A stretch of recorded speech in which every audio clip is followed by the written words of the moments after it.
We are going to study from formed elements. Erythrocytes, leukocytes, platelets are collectively called formed elements.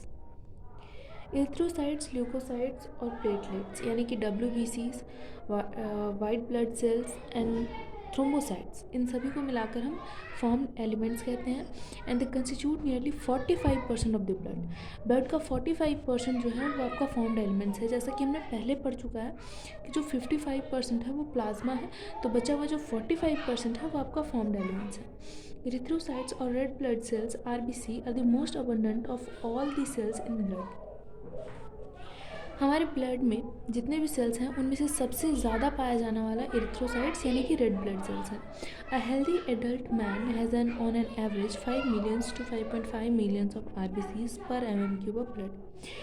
पर mm³ of blood में 5 millions to 5.5 millions of RBCs पाया जाता है। RBCs are form in the red bone marrow in the adults. Adults के red bone marrow में आपका जो है वो RBC बनता है। RBC are devoid of nucleus in most of the mammals and are biconcave in shape. जो RBC है वो डिवॉइड यानी कि न्यूक्लियस इसमें नहीं है, न्यूक्लियस एब्सेंट है बहुत सारे मेमल्स में and are biconcave in shape. जो RBCs होता है वो डिवॉइड ऑफ न्यूक्लियस होता है मेमल्स में, बहुत सारे मेमल्स में, और ये जो है वो बाइकनकेव शेप का हो जाता है। सिंस इसमें क्या होता है कि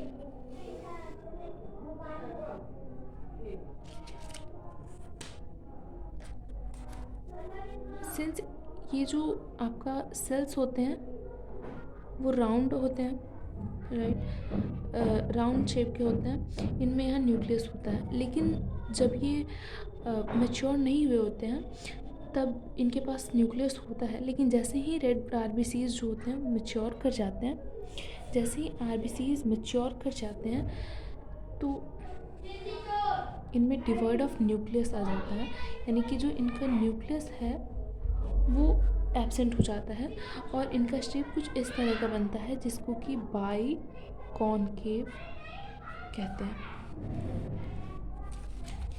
now they have a red coloured iron containing complex protein called haemoglobin. RBCs में रेड कलर का आयरन कंटेनिंग एक कॉम्प्लेक्स प्रोटीन होता है जिसको कि हीमोग्लोबिन कहते हैं, यानी कि हीमोग्लोबिन एक प्रोटीन है जो कि आयरन को कंटेन करता है और due to presence of iron it is red in colour.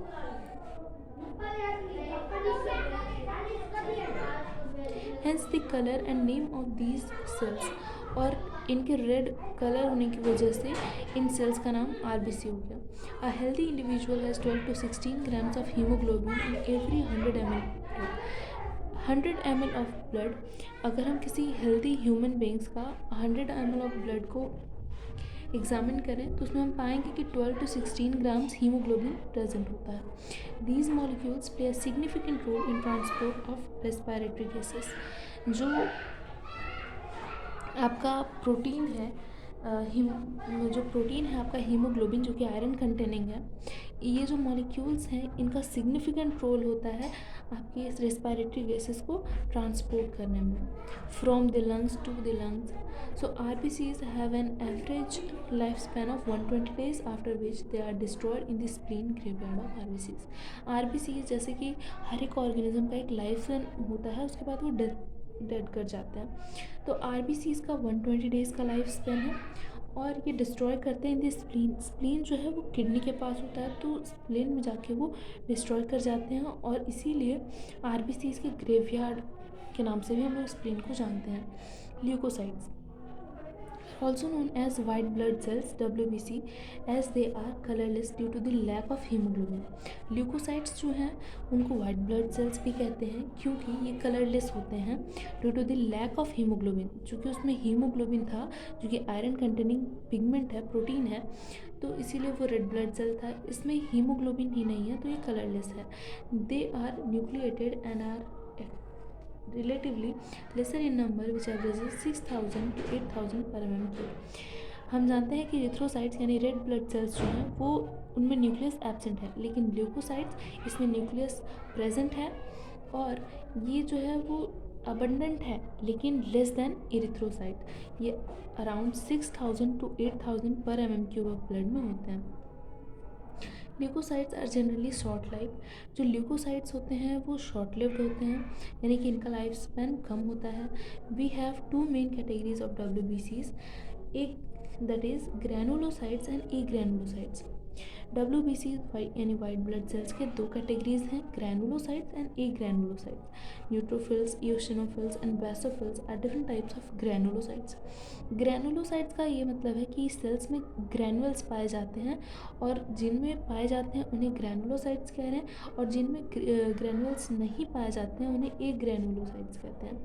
तो न्यूट्रोफिल, इओसिनोफिल एंड बेसोफिल जो है, इसमें आपका ग्रैनुलोसाइट्स ग्रैन्यूल्स पाए जाते हैं, इसलिए इसे ग्रैनुलोसाइट्स कहते हैं। जबकि लिम्फोसाइट्स और मोनोसाइट्स जो हैं आर ए ग्रैनुलोसाइट्स, इनमें ग्रैन्यूल्स नहीं पाए जाते हैं, so they are agranulocytes. Neutrophils are the most abundant cells, 60 to 65%। 60 to 65% जो है वो न्यूट्रोफिल्स होता है WBCs में, यानी कि मोस्ट अबंडेंट न्यूट्रोफिल है। Then and basophils are the least, यानी कि सबसे ज़्यादा न्यूट्रोफिल्स पाया जाता है और सबसे कम बेसोफिल्स पाए जाते हैं। Neutrophil 60 to 65% and basophil 0.5 to 1%। Among them, neutrophils and monocytes 6 to 8% are phagocytic। इनमें न्यूट्रोफिल्स और मोनोसाइट्स जो होता है वो न्यूट्रोफिल्स हम जान चुके हैं कि ये 60 to 65% है, मोनोसाइट्स 6 to 8% है। न्यूट्रोफिल्स और मोनोसाइट्स दोनों ही फैगोसाइटोसिस करते हैं, यानी फैगोसाइटिक सेल्स होते हैं जो कि डिस्ट्रॉय करते हैं फॉरेन ऑर्गेनिजम्स को जो कि बॉडी में एंटर कर रहा होता है। Basophils secrete histamine, serotonin, heparin, इडिसिन। बेसोफिल्स जो है वो सीक्रेट करता है हिस्टामिन, सेरोटोनिन, हेपेरिन, इडिसिन and are involve in inflammatory reactions, और ये इन्फ्लामेटरी रिएक्शंस में भी इन्वॉल्व होते हैं। इओसिनोफिल्स जो कि 2 से 3% है, resist infections and are also, eosinophils जो है वो 2 से 3% है और ये रेसिस्ट करते हैं इन्फेक्शंस को। यहाँ हम देख सकते हैं ये RBC है, ये प्लेटलेट्स, इओसिनोफिल्स, बेसोफिल्स जो कि लीस्ट अबंडेंट है 0.5 to 1%, eosinophil 2 to 3%, neutrophil 60 to 65%, most abundant, monocyte 6 to 8%, T lymphocyte and B lymphocyte and lymphocytes are 20 to 25%। जो इओसिनोफिल है वो 2 से 3% है और ये रेसिस्ट करता है इन्फेक्शंस को। एसोसिएटेड है with allergic reactions, allergic reactions जो होते हैं उनको शो करता है। Lymphocytes 20 to 25% are of two major types, that is B and T lymphocyte. Lymphocyte दो तरह के हैं, ये 20 से 25% हैं, ये दो तरह के हैं, B lymphocytes and T lymphocytes। Both B and T lymphocytes are responsible for immune responses of the body। Body में एंटीबॉडीज़ वगैरह जो बनते हैं वो सारे इन्हीं के थ्रू बनते हैं, lymphocytes A, lymphocyte B and lymphocyte T। तो ये जो है ये इम्यून रिस्पॉन्स के लिए, बॉडी में इम्यून रिस्पॉन्स के लिए रिस्पॉन्सिबल है। Platelets also called thrombocytes, platelets जिसे थ्रोम्बोसाइट्स भी कहते हैं, are cell fragments produced from megakaryocytes. ये सेल फ्रेगमेंट्स हैं जो कि प्रोड्यूस होते हैं from megakaryocytes, special cells in the bone marrow.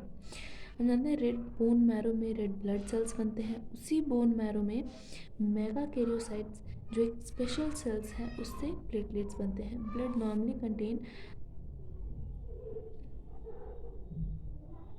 1,50,000 to 3,50,000 platelets per MMQ, यानी कि मोस्ट अबंडेंट आपका एरिथ्रोसाइट्स है, then platelets and then WBCs। Platelets can release a variety of substances most of which are involve in the coagulation और clotting of blood.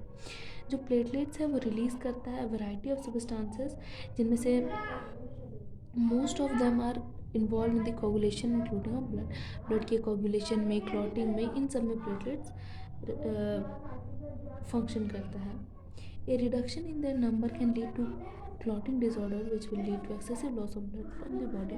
अगर platelets की कमी हो जाती है बॉडी में तो उससे क्या होता है कि क्लॉटिंग डिसऑर्डर्स क्रिएट होते हैं, उससे ये होता है कि एक्सेसिव लॉस हो जाता है ब्लड का बॉडी से। Blood groups, as you know blood of human beings differ in certain aspects through it appears to be similar. There appears to be similar. जो ह्यूमन का ब्लड है, ह्यूमन बींग्स का जो ब्लड है, वो देखने में तो सब सिमिलर लगता है, बट ऐसा होता नहीं है। वो डिफरेंट डिफरेंट होते हैं। Various types of grouping of blood has been done. बहुत तरह के ब्लड की ग्रुपिंग को किया गया है। Two such grouping, that is the ABO and RH, that is are widely used all over the world. देखिए, दो इस तरह की ग्रुपिंग ABO और RH, इन दोनों को वाइडली यूज़ किया जाता है वर्ल्ड में। Now ABO grouping, ABO grouping is based on the presence or absence of two surface antigens chemical that can induce immune response. ABO grouping जो है वो बेस्ड है प्रेजेंस और absence of two surface antigens. दो तरह के surface antigens पाए जाते हैं ब्लड में, उन दोनों के प्रेजेंस और एब्सेंस के आधार पे ABO ब्लड ग्रुपिंग किया गया है। Chemicals that can induce immune response. अब पूछते हैं कि एंटीजन होता क्या है, तो एंटीजन वो सब्सटेंस है जिसकी बॉडी में एंटर होने के साथ ही वो क्या करता है, इंड्यूस करता है immune response of the body, body के इम्यून रिस्पॉन्स को जनरेट करने का, इंड्यूस करने का काम करता है on the RBCs namely A and B। देखिए, RBC के ऊपर दो तरह के एंटीजन्स होते हैं, A एंड B। इनमें से कोई एक भी हो सकता है, दोनों एब्सेंट भी हो सकते हैं। इस बेसिस पे ABO ब्लड ग्रुपिंग को किया गया है। Similarly the plasma of different individual contain two natural antibodies. जो प्लाज्मा है डिफरेंट डिफरेंट ऑर्गेनिज्म का, वो दो नेचुरल एंटीबॉडीज़ को, उनमें दो नेचुरल एंटीबॉडीज़ होते हैं। Protein produce in response to antigens. Antibodies का क्या मतलब है, जब हमारे बॉडी में कोई एंटीजन एंटर करता है, या एंटीजन को हम फॉरेन पार्टिकल समझ सकते हैं। तो जब भी कोई फॉरेन पार्टिकल हमारे बॉडी में एंटर करता है तो वो एंटीजन है, और उसके अगेंस्ट जो बॉडी में रिएक्शंस होते हैं, जो डिफेंस मैकेनिज्म के लिए बनता है जो प्रोडक्ट, वो एंटीबॉडीज़ हैं। तो सिंस हमारे RBC के ऊपर सरफेस एंटीजेंस दो तरह के होते हैं जो पाए जाते हैं, उनमें से कोई एक भी हो सकता है, दोनों एब्सेंट भी हो सकते हैं। और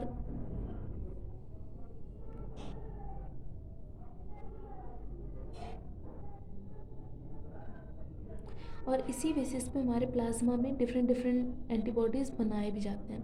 the distribution of antigens and antibodies in the 4 groups of blood A, B and O are given in table 18.1। किस तरह से एंटीजेंस डिस्ट्रीब्यूटेड है, किस तरह से एंटीबॉडीज़ बनते हैं, इन सभी को 4 ग्रुप्स को दिया हुआ है। इस टेबल में हम नीचे पढ़ेंगे।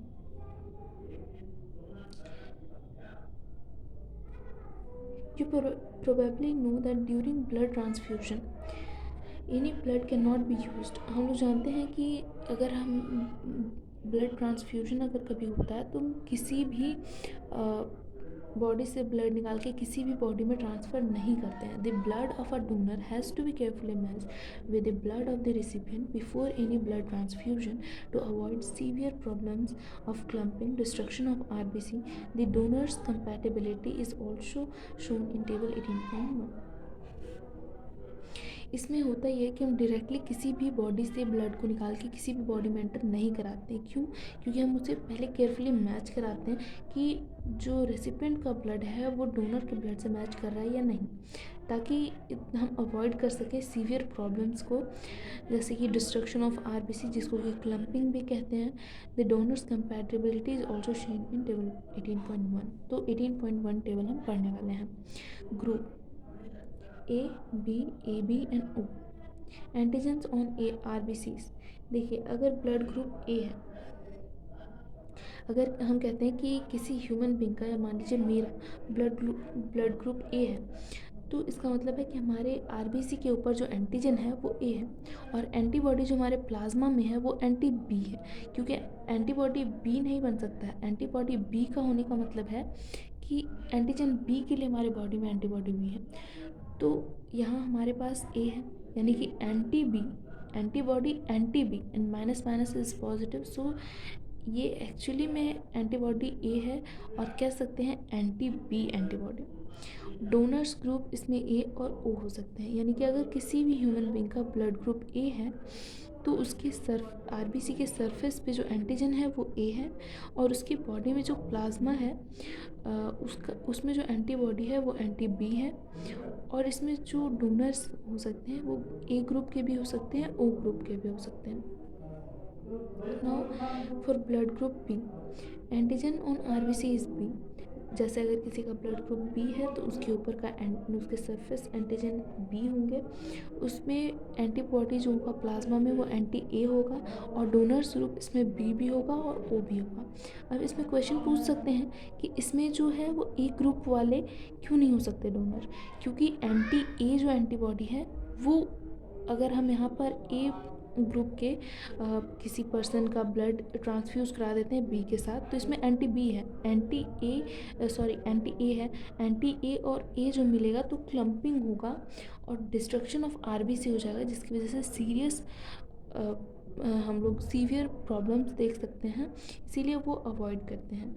Now A B blood group, A B blood group में आपके दोनों ही एंटीजन्स होते हैं, एंटीजन ए भी होता है, एंटीजन बी भी होता है, और इसीलिए इसमें दोनों में से कोई भी एंटीबॉडी नहीं बनता, क्योंकि अगर इसमें एंटीबॉडी ए बनेगा तो ए को डिस्ट्रॉय कर देगा, और अगर एंटीबॉडी बी बनेगा तो बी को डिस्ट्रॉय कर देगा, और इन दोनों की ही वजह से डिस्ट्रक्शन हो सकता है आरबीसी का। तो इसमें कोई एंटीबॉडी नहीं होता, और इसमें डोनर्स ग्रुप ए बी हो सकता है, ए भी हो सकता है, बी भी हो सकता है, ओ भी हो सकता है। नाउ ओ, ब्लड ग्रुप ओ, इसमें एंटीजन जो होते हैं आरबीसी पे वो कोई भी ना ही ए होता है ना ही बी होता है। तो जब इसमें दोनों ही एंटीजन्स नहीं होते हैं और प्लाज्मा में एंटीबॉडीज़ एंटी ए भी होता है और एंटी बी भी होता है, इसीलिए इसमें डोनर्स ग्रुप सिर्फ ओ हो सकते हैं।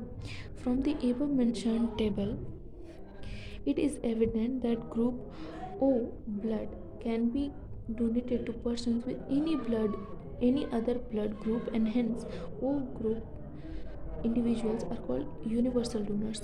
इस ग्रुप में हम लोग देख सकते हैं कि O ग्रुप जो है वो सभी में डोनर का काम कर रहा है, तो हम लोग कह सकते हैं कि O ब्लड ग्रुप जो है वो किसी भी पर्सन को दिया जा सकता है with any blood group. Person with A B group can accept blood from person with A B as well as the other groups of blood, therefore such person are called universal recipient। A B जो है वो किसी भी person से blood को ले सकता है, इसीलिए इसे यूनिवर्सल रेसिपेंट कह सकते हैं, जैसा कि हम लोग यहाँ देख सकते हैं।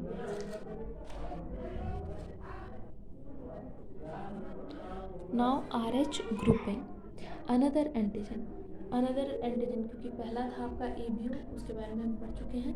Now this is another R H grouping. The RH antigen, similar to one present in rhesus monkeys, hence RH, is also observed on the surface of RBCs of majority, nearly 80% of humans।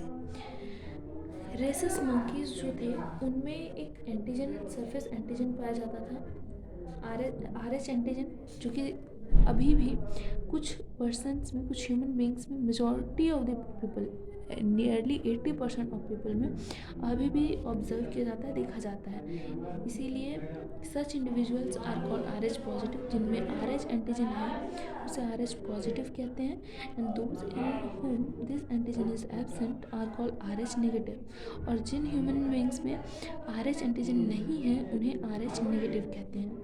An RH negative person if exposed to RH positive blood, अगर किसी RH negative person जो है वो अगर expose हो जाए किसी RH positive blood से, will form an specific antibody against the RH antigen. हम जानते हैं कि एंटीजन के आते के साथ ही कोई एंटीबॉडी फॉर्म होता है।